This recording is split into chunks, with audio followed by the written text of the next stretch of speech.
Boas tardes a todos. Hoxe temos unha conferencia, unha vez máis, sobre o tema compostelán, sobre o tema de Santiago.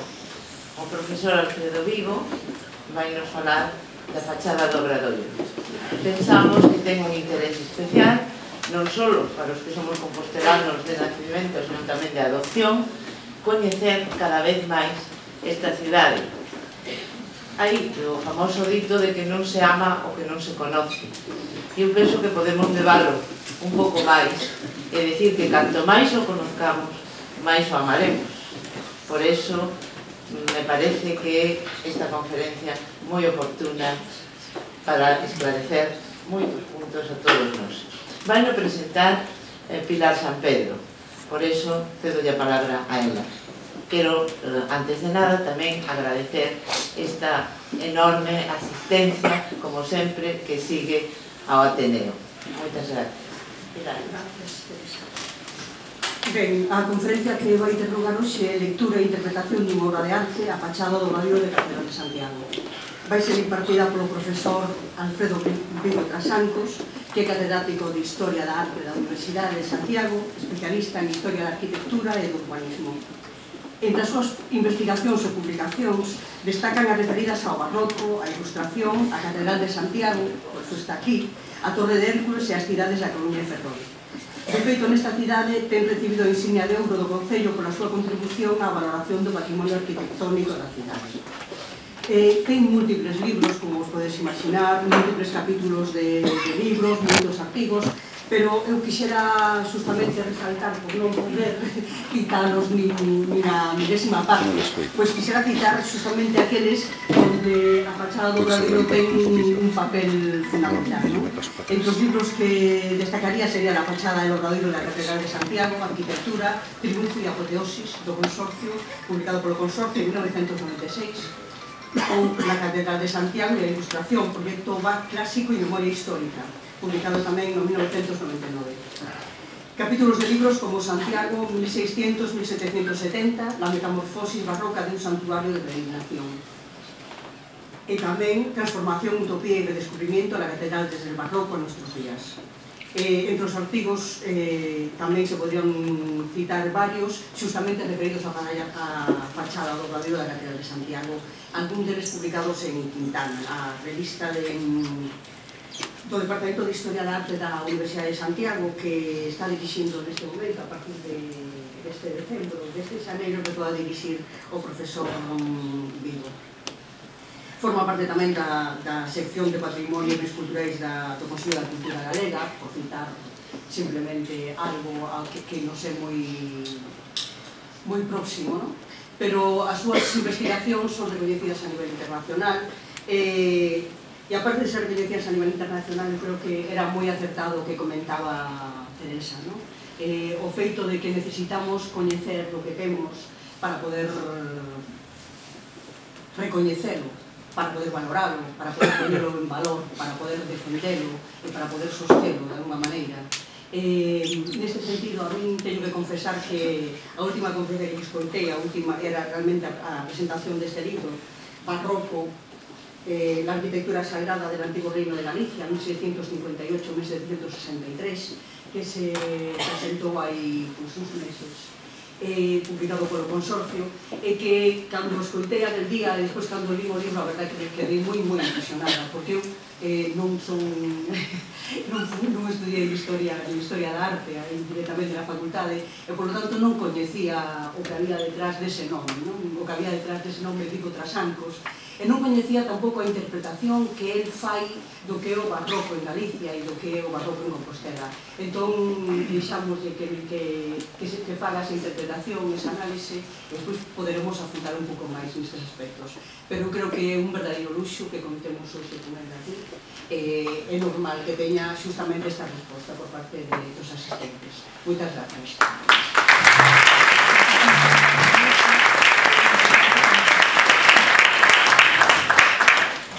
Bueno, muchísimas gracias, Pilar, por tus palabras de presentación, que las he sentido de manera muy afectuosa. y también un placer la invitación que me ha cursado el Ateneo de Santiago para poder hablar ante ustedes, muchos de los cuales son viejos conocidos y por lo tanto para mí es un placer. Que además me ha dado también la oportunidad de reencontrarme con personas tan queridas que conozco desde hace tiempo, desde aquellos años de filología como Teresa García Sabel, con lo cual esto es un placer en estado absoluto, ¿no? Casi de sublimidad. Lo que voy a tratar de hoy de explicar, tratar de hacer ver, es un poco un monumento que todo el mundo conoce, porque evidentemente es el rostro oficial de la ciudad de Santiago, es más que el rostro de la catedral, es la fachada del Obradoiro. Todo el mundo se puede decir que la conoce incluso casi sin verla, incluso aunque esté tapado no tiene su imagen grabada como en la piel, diríamos, casi cerebral. Y es sin duda un monumento que todo el mundo identifica como una de las obras más importantes del barroco gallego, sin duda yo diría que es la obra excepcional, ¿no? Es un poco la marca de la casa de un periodo histórico que para Galicia fue clave y determinante, tan importante, y yo diría que en algunas cosas más, por original y curioso, que lo que pudo ser incluso el momento románico, en donde Galicia fue más internacional, pero en donde se expresó quizá de una manera menos personal y genuina, ¿no? Y en cambio la fachada representa todo eso, representa un punto máximo,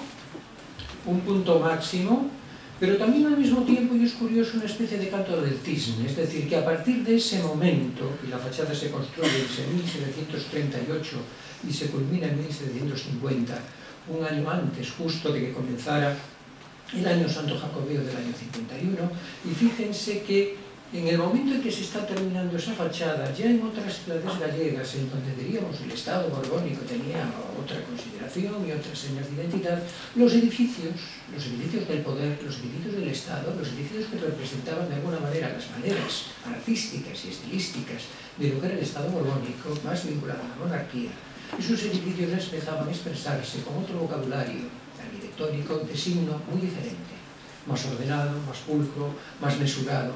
En definitiva, más ordenado todo él, como si se quisiera de alguna manera empezar a mostrar una imagen completamente diferente. Y el edificio que puede representarlo, en un grado importante, sin duda el Palacio de la Audiencia, que no se olviden que era también el Palacio del Gobernador del Reino de Galicia, y residía también en general, y aún más importante, por la magnificencia que tiene, el edificio de la Sala de Armas del Arsenal de Ferrol, que se empieza a construir justo el mismo año que la fachada del Obradoiro se culmina. Es decir, que parece que de alguna manera estamos ya viendo un punto de arranque de una nueva sensibilidad que iba a poner fin a todo lo que el Obradoiro significaba, ¿no? Pero no solamente hay que considerar el Obradoiro la obra más culminante del barroco gallego, hay que reconocer de una manera clara y rotunda, y yo así lo hago siempre donde tenga vida, donde me da la oportunidad de hablar, de que el Obradoiro es también la obra culminante dentro de lo que es una fachada de edificio religioso del barroco hispánico. Y cuando digo barroco hispánico, digo el barroco de toda la monarquía española, no solo de un reino, sino de toda la monarquía española en un siglo como el XVIII, en donde la monarquía se extendía a toda América, o gran parte de América, e incluida Filipinas. Si se ponen ustedes a mirar todas las fachadas barrocas de todos los edificios religiosos de nuestro imperio, en aquel momento extenso y más grande, en aquel momento se conocía, no conocerán ninguna fachada que tenga la categoría estética que estamos viendo aquí, ni de lejos. Y es que yo estoy convencido de que Fernando de Casas, cuando la proyecta en 1736, es consciente de que tiene ante sí un desafío, y ese desafío es construir la fachada que represente un poco la imagen más emblemática del barroco español, elevado evidentemente de carácter religioso. Y que por lo tanto que marque las distancias con el barroco foráneo. Hay también una guerra, una pelea de nacionalismos, y esos nacionalismos reflejan un poco la sensibilidad de una Europa enrarentada. Y de la misma manera que se habla en español, se habla en francés, se habla en italiano, y hay países que se visten de manera distinta, se vestía a la francesa, otros a la española, otros a la alemana, pues lógicamente también los estilos arquitectónicos tenían esas significaciones. Por eso, cuando comparamos el barroco del Obradoiro, que en definitiva en este momento voy a identificarlo como una especie de obra culminante del barroco hispano, lo vemos radicalmente distinto, sin nada de conexión con el barroco italiano, que puede estar representado por un edificio emblemático como puede ser San Pedro del Vaticano, sin nada que ver tampoco con una de las iglesias barrocas más importantes del barroco francés, como es la iglesia de San Sulpicio de París, construida a finales del siglo XVII, tampoco nada que ver con otra obra clave del barroco inglés, como es la iglesia de San Pablo, y con algo más, pero tampoco con muchos puntos en común, con otro de los grandes hitos del barroco alemán, como es la iglesia de peregrinación de Wieser-Keilingen, que como ven es de todas la más barroca, con permiso de la Catedral de Santiago, que si cabe aún lo es todavía más. Es decir, que en este momento vemos cómo cada nación tiene sensibilidades distintas y la refleja, marcando precisamente diferencias, marcando distancias. Y la que más distancias marca con respecto a todas las demás es el mundo alemán y sobre todo el mundo español, que se expresa en este monumento de una manera sublime.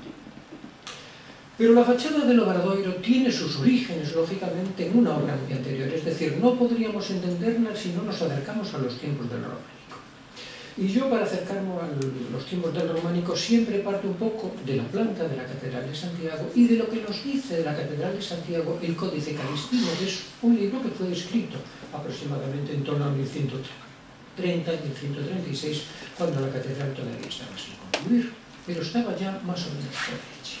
Y yo, leyendo el Códice Calistino, estoy absolutamente convencido de que la catedral que se planea y que se construye en tiempos de Diego Peláez y de Diego Gelmírez, y que realizarán diferentes arquitectos, aunque diríamos la cabeza matriz habría sido el maestro Bernardo del Viejo, era una catedral que tenía un tramo menos de la que hoy contemplamos, es decir, que era un pelín más corta y que podría haber tenido una fachada, como la que estamos viendo ahí, más parecida a la de platerías y a la de bacherías de lo que nosotros pudiéramos imaginar, sin cripta y por lo tanto con otras características muy diferentes, de tal manera que no será hasta que Fernando II tome el mando, encargue el nuevo proceso catedralicio al maestro Mateo y éste decida ampliar la catedral, incluyendo, desde mi punto de vista, las dos torres y todo el pórtico de la Gloria, ampliando un tramo más hasta configurar más o menos la planta que hoy conocemos. Y en ese momento no se realizaría solo las torres, no solamente se realiza el pórtico, sino que se realizaría prácticamente toda la totalidad vertical de esa unidad que llega desde la cripta a las partes culminantes de las torres. Es decir, para mí no hay duda. Lo dice el Códice Calistino, el Códice Calistino da las dimensiones, describe la portada occidental, cómo sería, no menciona para nada la cripta en absoluto. ¿Por qué no lo vamos a creer si es la prueba más fidedigna del estado de la catedral que conocemos? Esto fue una ampliación y una ampliación que además pretende marcar las diferencias. Por eso la arquitectura del pórtico es a todos los niveles tan distinta del resto de la catedral. Incluso en altura es también diferente. Y en definitiva podríamos decir que es ya una obra gótica, porque tiene arcos apuntados, tiene una verticalidad llamativa, tiene arcos de nervios, bóvedas de nervios y tiene, entre otras cosas, también un gusto por la horadación, por los muros calados, por espacios, huecos pensados para vidrieras, que evidentemente lo que pretenden en gran medida es que la luz pueda entrar en el interior del edificio. ¿Cuál pudo haber sido el proyecto de Mateo para la fachada de la catedral en el momento en que ya se decide tomar esa ampliación? Pues muy probablemente este, o muy parecido al que estamos aquí, es una reconstrucción del arquitecto norteamericano Cohen, que en principio nos podría ver. Diríamos que a lo mejor habría diferencias con respecto a detalles de tono menor, pero en lo fundamental, evidentemente, este sería un poco la imagen que pudo haber tenido.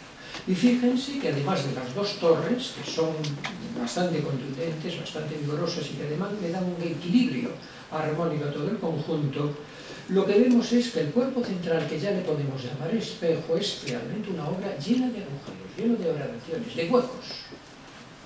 Huecos para poder contemplar desde el exterior el pórtico interno y huecos y rosetones pensados también para iluminar el interior.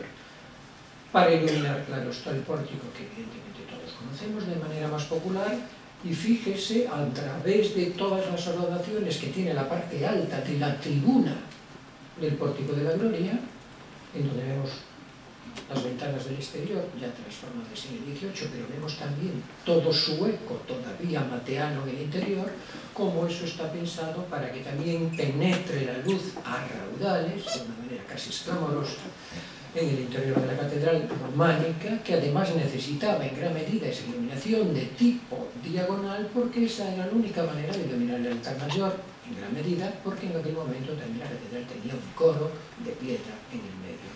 Yo he puesto ahí una reconstrucción un poquito pedestre, pero es algo que me permitían mis conocimientos mecánicos de poco. En cualquier caso, esa ampliación y transformación al mismo tiempo que introduce Mateo con el permiso del rey Fernando II y también del nuevo rey Alfonso IX, que va a ser el que al final haga la gran ceremonia inaugural o determinación del conjunto que tiene lugar en 1211, daría forma a una fachada occidental que más o menos podría haber sido como esta, es decir, muy parecida al proyecto original, pero probablemente, a lo mejor las obras no se habían terminado del todo, se aprovechó probablemente para hacer lo principal y de esa manera hacer la ceremonia inaugural, pero en cualquier caso fíjense que en este momento, aunque casi todo responda al proyecto genuino, suponemos que tendría que haber sido así, las dos torres resultan asimétricas y diríamos que provoca una cierta falta de armonía en términos de arquitectura que evidentemente ya hemos visto, ¿no? Ahora, tampoco es seguro, a lo mejor la fachada se llegó a terminar del todo, pero piensen ustedes que durante la Edad Media, en donde no había pararrayos, los rayos eran una de las grandes amenazas de todos los elementos verticales que asomaban por los edificios y que por lo tanto las torres y los cimborrios eran lo primero que solían derribar y los derribaban con muchísima frecuencia. Con muchísima frecuencia. La documentación está llena de rayos que destrozan torres y muchas veces a lo mejor estas torres quedaron ya después a medio hacer, a medio terminar, no se repararon y en momentos, diríamos, menos brillantes del fronterío cultural compostelano, pues a lo mejor quedó así un poquito más de manera chapucera. Ya se sabe que con las crisis se crisifica todo, ¿no? Y eso pues también un poco puede suponer. Pero que más o menos estaba casi así como están ustedes viendo a mediados del siglo XVII, porque esta es la fachada que luego llamaremos del Obradoiro, en 1657 nos lo demuestra este dibujo enormemente real, podría haber estado mejor hecho, pero con los datos suficientes es suficientemente real para que tengamos una idea que realizó el canónigo fabriquero de la catedral, que conocía de la catedral mucho, porque era el fabriquero además y dibujaba razonablemente bien. Yo dibujaría peor, aunque no era arquitecto, ciertamente, y en donde ve que efectivamente el efecto asimétrico está ahí muy marcado. Estaba más o menos culminada la Torre de las Campanas, aunque con un remate un tanto pedestre, sin acabar la Torre de la Carraca, y bien, todavía bastante bien, el espejo. Pero en ese momento, a mediados del siglo XVII, a las puertas del barroco, la fachada occidental, que luego llaman el Obradoiro, ya había empezado a recibir, diríamos, unos elementos arquitectónicos que la habían alterado en cierta medida. Unos para bien y otros para seguridad, diríamos, ¿no? Nos vamos a ir explicando. El primero, el más antiguo, que merece ser recordado, es el de la escalera maximiliana. La escalera maximiliana, llamado así oficialmente porque fue mandada a construir por el arzobispo Maximiliano de Austria en 1606, es la gran escalera formidable de los constantes. Antes la catedral tendría otra escalera, no esta se creó en este momento, en 1606, a principios del siglo XVII, y ya ven que cuando la dibuja de Vivarruco está completamente configurada, ya prácticamente solo le falta la reja, que es un elemento muy posterior, con lo cual prácticamente está todo configurado. Y fíjense que es una escalera de relumbrón, porque en realidad más que una escalera son dos escaleras en una de forma romboidal, que está en el medio, y otra que la envuelve a su alrededor y que le da este efecto de gran peana muy escenográfica que permite el ascenso a esa especie de narcos que tiene la fachada del Obradoiro a sus pies y que lógicamente actúa como un elemento de ceremonias y teatral pues muy importante. Ciertamente la fachada del Obradoiro es brillante, pero esta escalera la hace brillar todavía más porque es una escalera sobresaliente precisamente por todos los juegos de rampas, que además fue siempre muy admirada por todo el público que vino a verla y era una de las maravillas que tenía la ciudad y en donde lógicamente casi todo el público venía a verla, ¿no? Pero fíjense que también la Torre de las Campanas ha sufrido unas pequeñas modificaciones, también las dos acometidas a lo largo del siglo XVII. Y esas modificaciones vinieron dadas porque como era la torre más alta, y caía además sobre la zona del claustro, y la zona del claustro aquella estaba un poco más baja, que era la zona del palacio arzobispal, que estaba al norte, pues había, dicen los documentos, se empezó a hacer vicio, es decir, que se empezaba a caer hacia un lado. Es decir, que probablemente hoy, si no se lo hubieran hecho estos estribos que ahora voy a comentar, pues tendríamos o una torre de Pisa o una torre derrumbada, ¿no? Pero en cualquier caso se empezaba a inclinar. Por eso en 1606, el mismo arquitecto de la escalinata maximiana le coloca esa especie de gran abrazadera inferior, que como si fuera un muro, incluso con una balconada, envuelve toda la zona abajo de la torre, precisamente para reforzarla y que no se caiga. Pero al parecer no fue suficiente. Como la torre era demasiado alta, seguía moviéndose hacia un lado, hacia un lateral, y había el peligro de que se cayera sobre el claustro, con lo cual en 1630 otro maestro de obras de la catedral, más humilde, en su conocimiento arquitectónico, introdujo ese otro segundo contrafuerte que la vuelve a abrazar en la parte superior, con lo cual, ya ven, la torre quedó segura, ya no fue necesario hacer ninguna obra más de consolidación, pero lógicamente con esa estructura el sector de la derecha de la fachada del obradoiro quedó descompensado con el de la izquierda porque la torre de las campanas no lo necesitó en principio, con lo cual diríamos que el efecto quedó un poquito más asimétrico, pero más segura la torre, porque de esa manera no se cayó. En cualquier caso, en 1657 la fachada del obradoiro estaba así. Y es en ese momento cuando, en parte impulsado por la necesidad de la catedral de mejorar su imagen, de adaptarla un poco a las nuevas circunstancias, en unos momentos económicamente positivos, que también el rey está detrás, apoyando con sus dádivas y con dineros en cantidad, a partir sobre todo de la ofrenda regia, es cuando realmente el Cabildo se plantea transformar la catedral y modernizarla, aprovechando al máximo todos los restos de la arquitectura interior, es decir, que va a haber muy pocos derribos, los justos y necesarios para que la metamorfosis se produzca sin necesidad de que haya tampoco gastos excesivamente cuantiosos. Y de hecho ya el primero en desear que la fachada occidental se mejore, se corrija y sobre todo se armonice desde el punto de vista de la monometría y de las formas, va a ser el propio fabriquero, que aun siendo canónigo, un hombre de iglesia, al mismo tiempo un poco cortesano, un hombre de mundo, pero que también sabía dibujar, hace incluso su propia propuesta de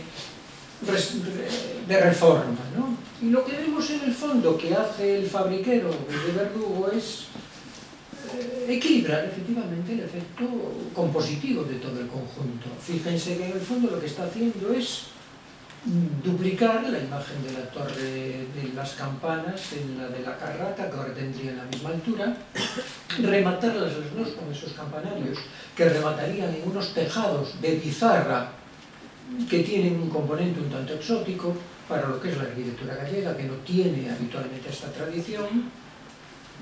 Ahí tienen los dos campanarios con sus chapiteles, y fíjense que también para rematar el hastial, la zona del espejo, Veiga y Verdugo propone también rematarla con una solución de las mismas características. Es decir, Veiga y Verdugo, que había nacido en Cienpozuelos, en la provincia de Madrid, que se había cultivado en el mundo de la corte, en el mundo castellano, y que conocía la arquitectura cortesana, lógicamente quiso poner al santuario nacional, que era Santiago, unos remates pues parecidos a los que Felipe II había vestido, las coronaciones del monasterio del Escorial y la arquitectura cortesana de los Austrias, en este momento todavía los Austrias, la dinastía dominante, había impuesto también en la cárcel de Corte de Madrid, en la Plaza Mayor de Madrid, en el Ayuntamiento de Madrid, pero que también tenía algún que otro referencia en las torres de las catedrales, porque si se fijan, la catedral de Astorga, que en el fondo no está tan lejana a la nuestra, ya entonces tenía unos remates en las torres muy parecidos a los que Veiga y Verdugo había propuesto para la catedral de Compostela. Con buen criterio y consciente al mismo tiempo de sus limitaciones, Veiga y Verdugo, que era un hombre de mundo, con todo, tampoco impuso sus ideas. Él lo que quería es que la fachada se regulara, y se acabara, porque considerara que tenía una imagen muy digna, pero sin terminar, y que no era una imagen adecuada para el Santuario Nacional. Y por lo tanto, llama, como maestro de obras en general, a José de la Peña de Toro, que era también un castellano, venía de Madrigal de las Altas Torres, en Ávila, pero que se había formado también en un arquitectónico en Salamanca, y él va a ser, en definitiva, el que ponga la forma definitiva y final a la Torre de las Campanas, que finalmente se va a configurar con la forma que hoy todos conocemos.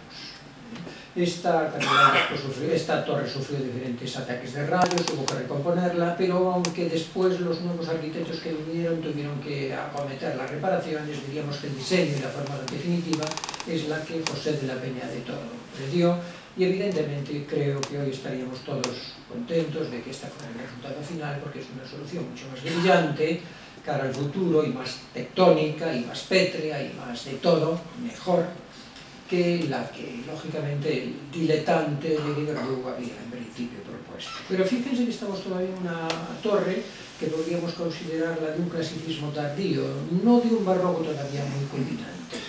Es verdad que se acumulan las decoraciones, pero todas las decoraciones son de raíz anterior, muy conocidas, forman parte de la cultura clásica, y en definitiva diríamos que el barroco está todavía aquí empezando a dejarse ver, pero sin llegar en absoluto a los fines verdaderamente extraordinarios que lo veremos. Lo interesante es destacar sobre todo la disposición de cuerpos superpuestos y el remate, digamos, en esa forma como de torreta con una especie de pequeño cupulín que va a resultar definitivo, porque en el fondo, sin un precedente como estos, pues probablemente la torre del reloj que se hace después y que la va a hacer uno de los grandes arquitectos gallegos, el primero que arranca con una tradición auténticamente autóctona y gallega, que va a ser Domingo de Andrade, va a tomar un poco como de referente, pero actualizándola en muchos de sus cuadros.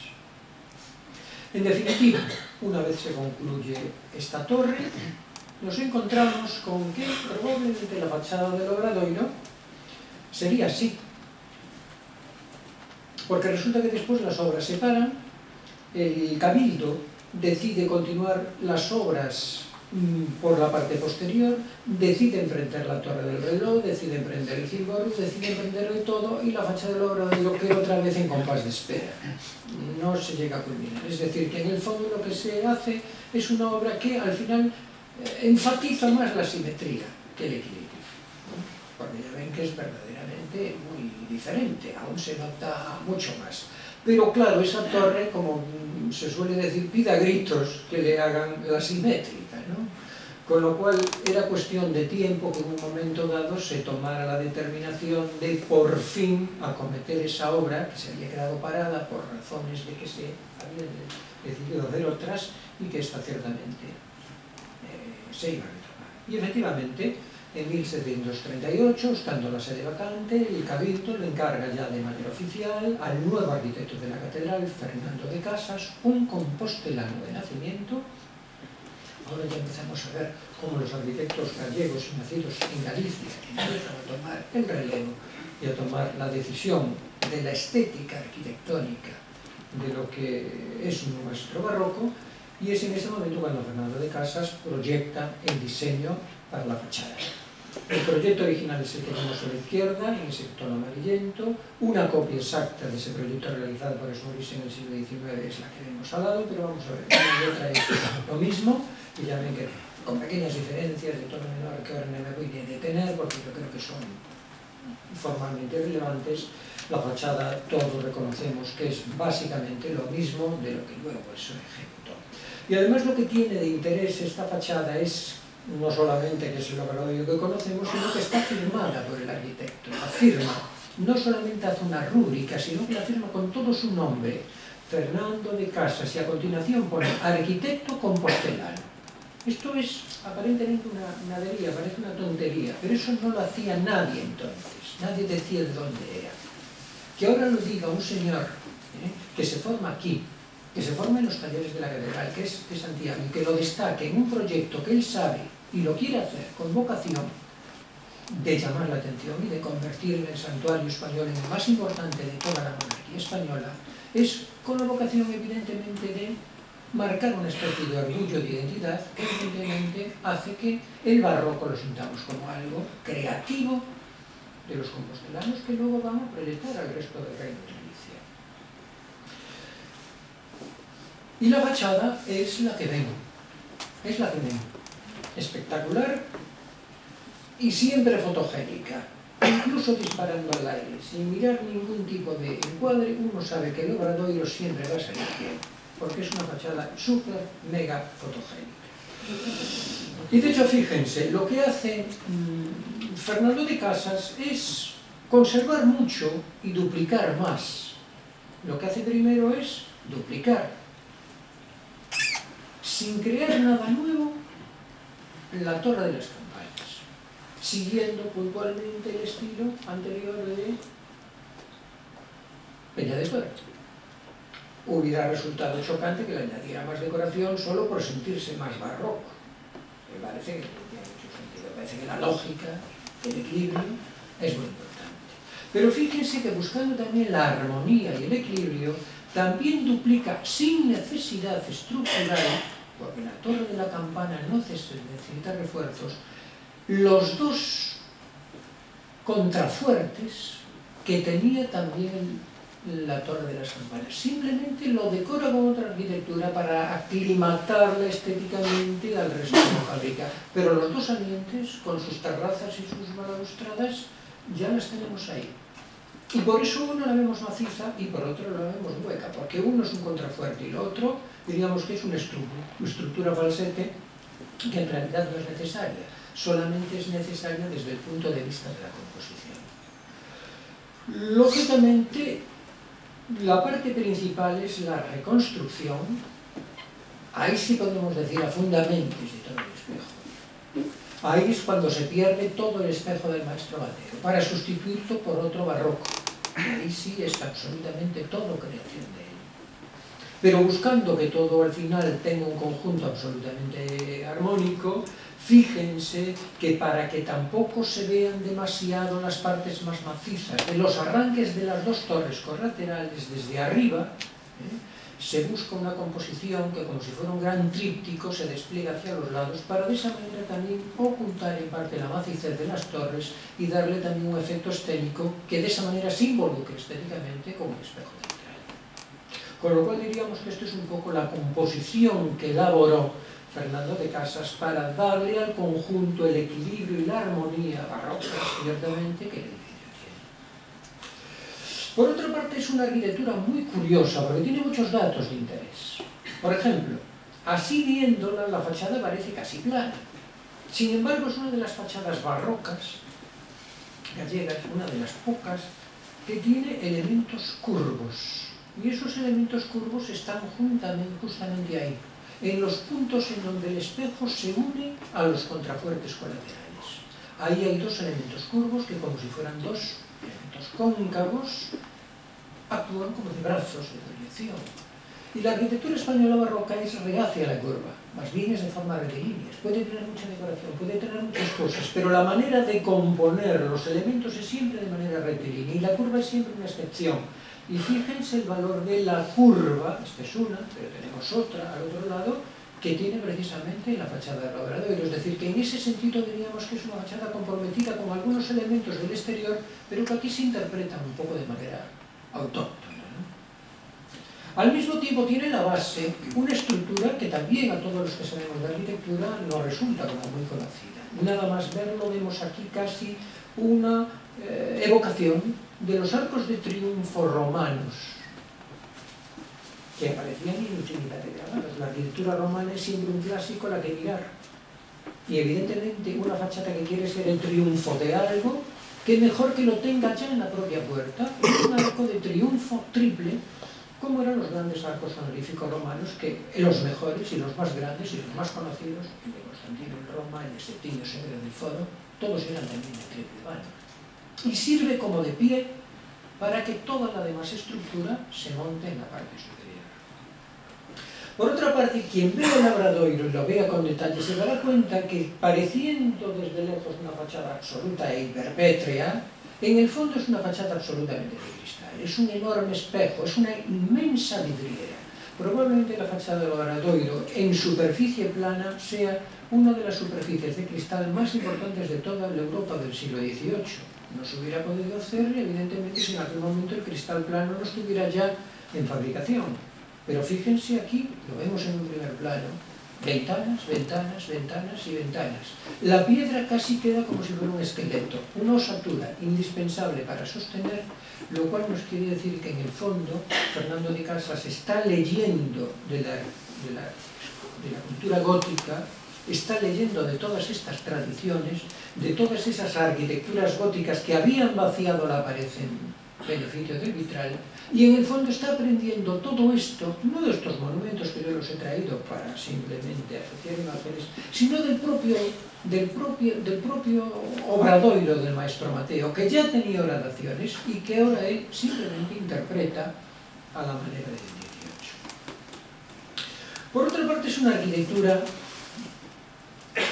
enervante, que parece que tiene impulso, que tiene energía. En el fondo diríamos que tiene un punto como de flamígera, como si fuera una llama de piedra que se impulsa y se clava casi en el cielo. Es decir, este efecto, casi como si fuera de un rayo pétreo, que se clava en la parte superior, es algo que debemos estar buscando. Porque evidentemente es una de las fachadas catedralicias en donde al tener una altura de arranque, esa escalera de subida, le da ya un efecto ascensional, incluso al que la ve, que diríamos que es una vista que normalmente no hay fotógrafo profesional o turista que no haga con su cámara cuando llega al Obradoiro. Hay una siempre desde el Palacio de Rajoy, en los Cortes, para tomarlo entera, y otra que se aproxima cuando ve, diríamos, esta especie de llama de piedra ascendente, que evidentemente imprime carácter y que además está impulsada y buscada premeditadamente con todas estas columnas que se superponen precisamente para buscar que nuestra mirada se deslice por ellas hacia lo alto, y tiene lógicamente una intención muy marcada. A mayores, fíjense también el trabajo de la piedra. El trabajo de la piedra hay que aprenderlo a hacer. Si fijan ustedes el barroco de Andrade, ya se trabaja mucho la piedra, pero el barroco de Andrade es un barroco más brutalista, más contundente, más carnoso, denso. Si comemos una hoja de las que aparecen en toda la flora de la arquitectura de Andrade, yo por lo menos tendría comida para 3 días. Sin embargo, aquí fíjense que es una arquitectura de filigrana, de preciosismo, de decir, vamos a desafiar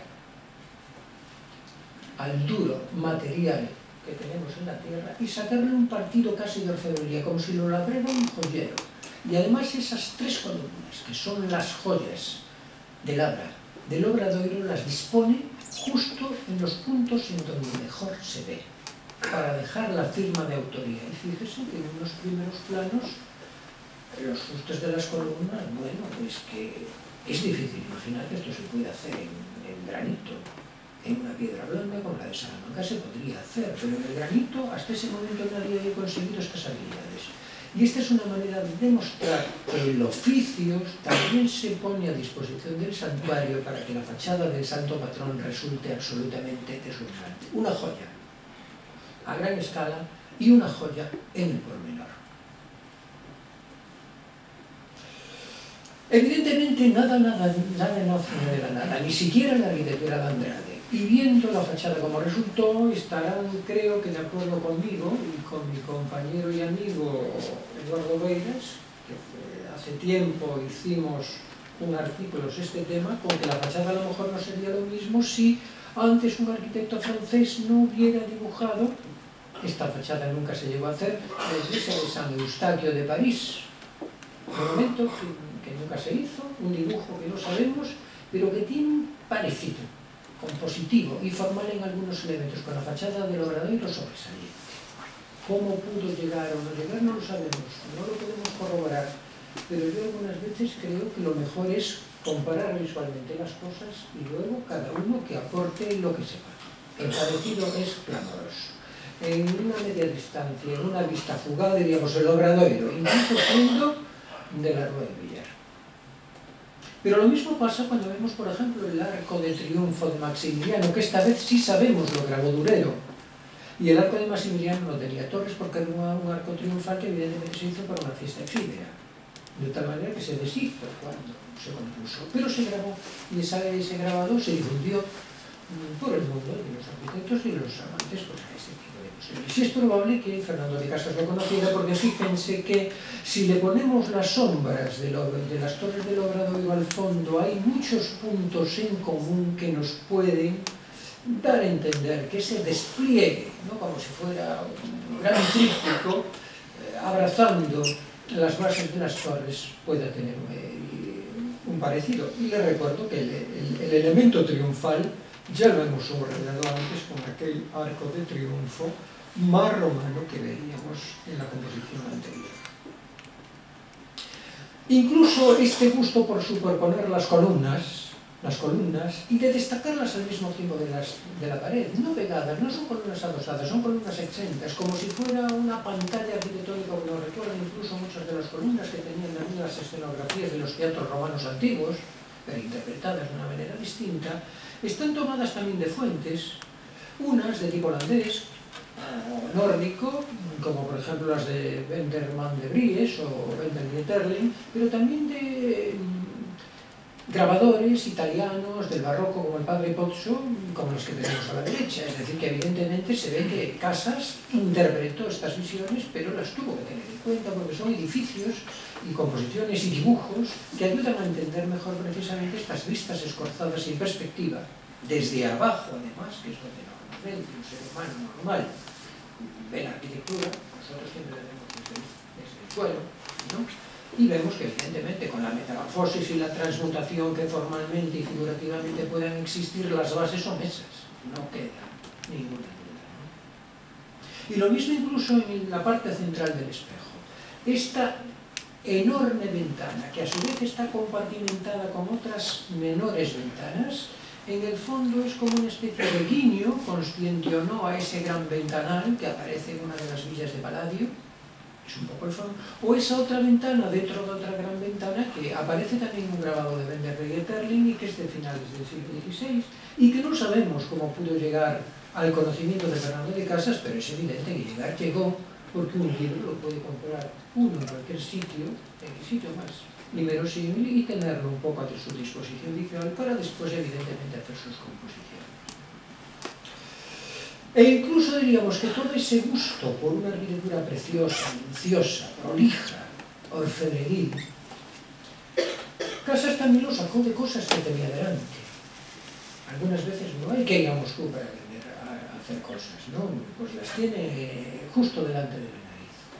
Y la custodia de la catedral, hecha por Arfe, hecha en plata sobre dorada, una obra de orfebrería en sí, la que representa la arquitectura más excelsa que uno puede imaginar para el cielo, que tiene que contener la sagrada forma, es la arquitectura más celestial que uno imaginarse pueda, y que además sabemos que también publicitó el hijo de Arfe en uno de los libros y tratados de arquitectura, evidentemente esa columna que vemos en el superior forma parte de él, pues comprobarán que también era adecuado para esa prolijidad de detalle minucioso, clase plateresca que veríamos en todos esos temas. Por eso, incluso el colorido de la custodia pudo ser también interesante de ver, para ver también la fachada del Obradoiro convertida casi en una custodia de la estatua del apóstol Santiago, sobre todo en esos días de sol radiante del verano, en el crepúsculo, cuando verdaderamente la piedra con sus líquenes se convierte y se transmuta en una obra que parece casi de oro, ¿no? Como si fuera una custodia, como lo hemos visto anteriormente. Esta foto está trucada, la foto era bastante amarilla, yo la amarilleé un poco más, me permitirán el detalle, pero ya saben que el sol algunas veces en un momento crepuscular nos puede jugar unas muy bellas pasadas visuales, y estoy seguro de que en algún momento, si se ponen allí y tienen paciencia, la podrán incluso ver con esta misma intensidad áurea y resplandeciente. Pero además la fachada tiene también habitantes. no solamente hay piedra, no hay detalles, hay habitantes. Hay señoras y señores, ¿no? En una parte además bastante proporcional. Bueno, hay algún que otro más señor, pero ya la cuota estaba en aquel momento garantizada, ¿no? Y de hecho, fíjense que aquí van ya una santa, Santa Susana a la izquierda, y un señor al lado que es San Juan Evangelista, es decir, San Juan Apóstol. ¿Y por qué esas dos estatuas aparecen ahí? Es decir, primero que están hechas en piedra, pero que estaban montadas en blanco. Ojo, la documentación nos dice claramente que estaban pintadas de blanco y con sus atributos, es decir, coronas y objetos que llevaban en las manos de latón dorado. Toda la fachada era de piedra, pero las estatuas estaban pintadas de blanco, tratando de evocar el color del mármol. Bueno, pues evidentemente Santa Susana está ahí por justa razón. La reliquia de Santa Susana es una de las reliquias más preciadas de la ciudad de Santiago. Santa Susana no solamente es una iglesia de Santiago, sino que es la patrona de la ciudad. Entonces, que en su santuario, en la casa del apóstol, esté, diríamos, esta compañía femenina, se justifica. Es una manera de publicitar también los santos que la ciudad tiene. Porque no solamente tiene uno. Tenía un relicario que todavía tiene, pero hoy al relicario nadie le hace mucho caso. Hoy el mundo que va al relicario va sobre todo a las tumbas de los reyes. Pero los peregrinos cuando entraban a la catedral, después de ver la catedral de la tumba apostólica, lo que pedían a gritos es que le enseñaran el relicario, porque allí había reliquias de 200 santos. La pestaña de un santo, la uña del otro, un trozo de la oreja de otro, en definitiva un santoral espectacular. Un poco asqueroso desde mi punto de vista, pero santo. Y sobre todo que motivaba una posible y futura salvación, ¿no? Por lo tanto, Santa Susana era una santa que evidentemente tenía que estar ahí por razones importantes. ¿Por qué está San Juan Evangelista, San Juan Apóstol? Porque también había una reliquia en la catedral, una reliquia pequeña, pero la había, y la hay. Seguro que se iban a la capilla de las reliquias y a los peregrinos se les daba un documento en donde se constaban todas las reliquias que podían ver o visitar, y por lo tanto formaba parte del circuito del peregrino. Pues también estaba San Juan Evangelista, porque es el hermano de Santiago, el hermano de Santiago. Y por lo tanto que esté acompañado también de un familiar, se puede entender. En el otro lado, otra pareja de santos. El señor que vemos con la maza en la mano es Santiago al Feo. Y la otra señora que vemos al otro lado es Santa Bárbara. Los dos tienen también mucha justificación. ¿Por qué está Santiago al Feo? O Santiago el Menor. Sin duda porque es otro apóstol cuyo nombre asociamos, aunque no eran familiares, al de Santiago el Mayor. Pero sobre todo porque de Santiago al Feo, es decir, de Santiago el Menor, la catedral tenía y tiene otra de las reliquias más preciadas. La cabeza, nada menos que de otro apóstol. Y es una cabeza cuyo relicario, construido en el siglo XIV, en la época del arzobispo Berenguer de Landoria, todavía se saca en procesión en Santiago, con lo cual, evidentemente, no solamente tenemos el cuerpo de un apóstol, sino la cabeza de otro. Es decir, esto es una iglesia hiperapostólica.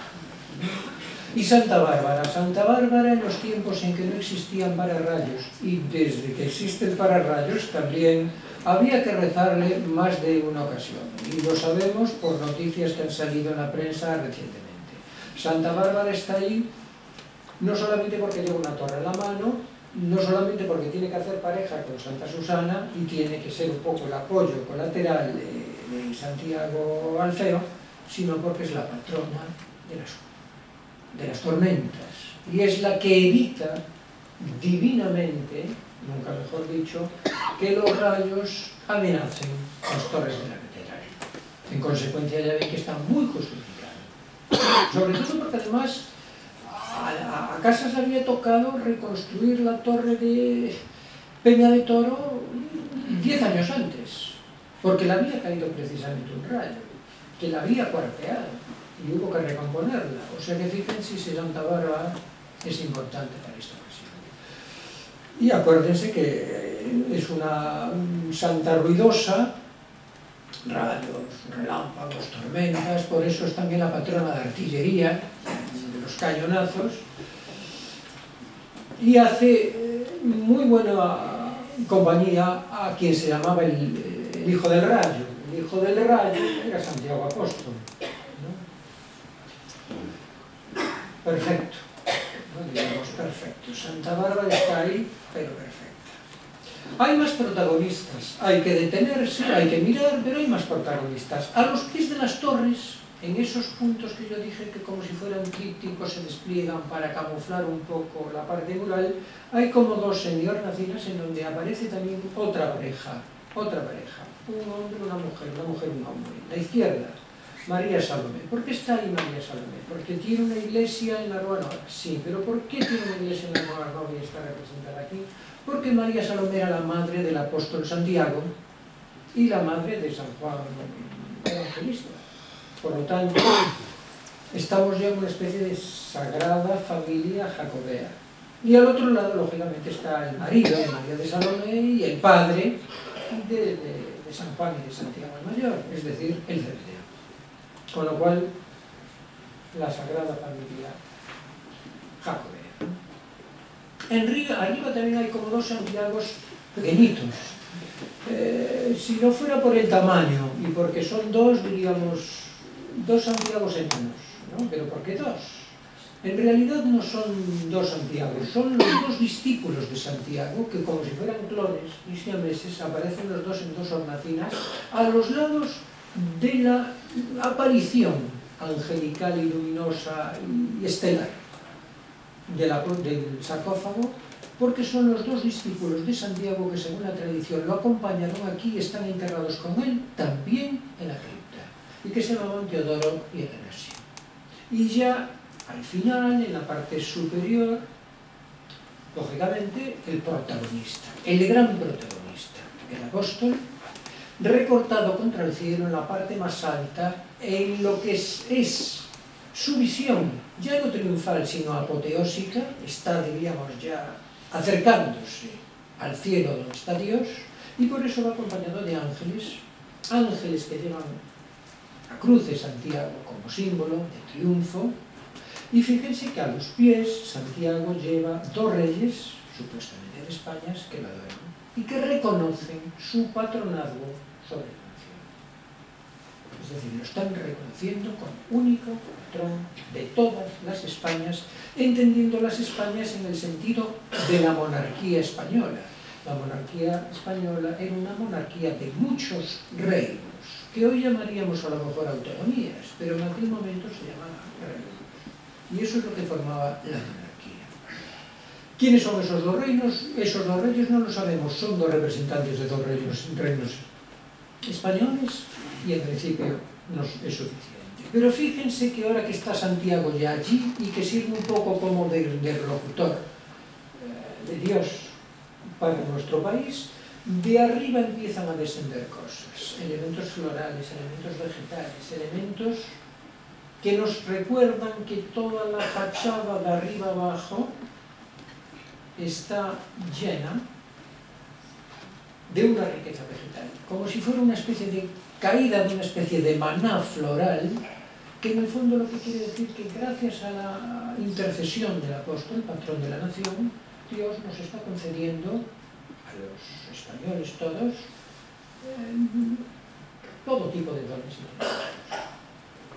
Es como una especie de maná figurativo que se derrama literalmente por toda la piedra de la fachada. Fíjense que por lo tanto no es decoración gratuita, es el sentido de la abundancia. Eso que muchas veces en las representaciones mitológicas vemos en el cuerno de Ceres, que aparece lleno de frutas y lleno de flores, representando la abundancia de la que se supone se nutrirán los pueblos que pueden disfrutar de esa cosa. Pueblo español, evidentemente, porque es nuestro patrón, pero más el gallego, porque no se olviden de que de todos los reinos de la monarquía el más querido era el gallego. ¿Por qué? Porque aquí estaba enterrado el santo patrón y porque aquí era el único reino de toda España que se había volcado con el Santísimo, y por eso el símbolo del escudo de Galicia es el Santo Sacramento, que se expone por otra parte en la Catedral de Lugo y que desde el siglo XVII tiene lo que se llama la ofrenda del reino, que se hace todos los años allí en las festividades del Corpus.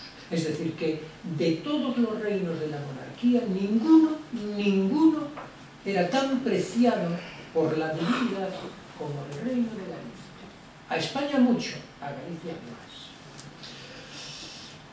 Y por eso en la fachada vemos cómo el símbolo de Santiago sostiene simbólicamente el escudo de toda la monarquía.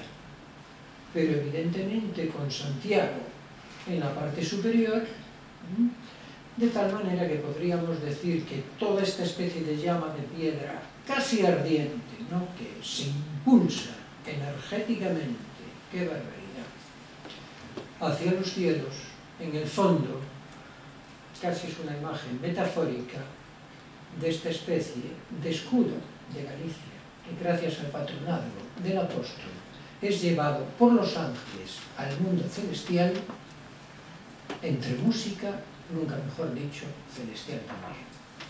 Y hasta aquí llegué, espero haberles entretenido y sobre todo convencido con muchas de mis especulaciones.